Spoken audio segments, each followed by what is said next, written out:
Hello, welcome to Here We Go, and welcome to the Brilliancies from Go Classics.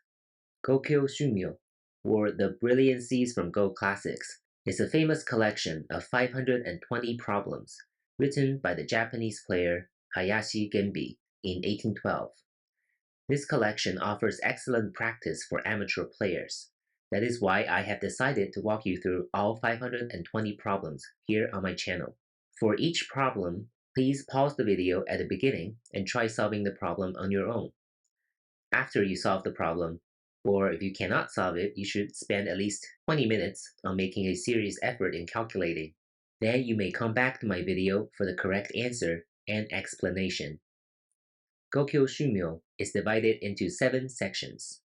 In this playlist, let's explore section 3, which is called Ko.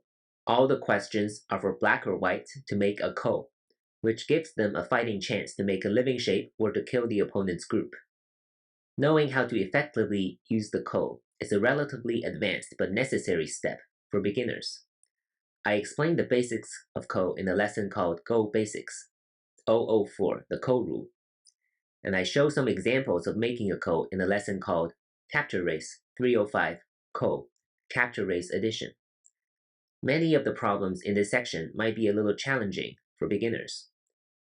But once we go through a few problems together, I am sure you will soon grasp the basics of effectively finding and making a Ko. Now let's work our way through these 90 problems in the Ko section. Good luck and have fun.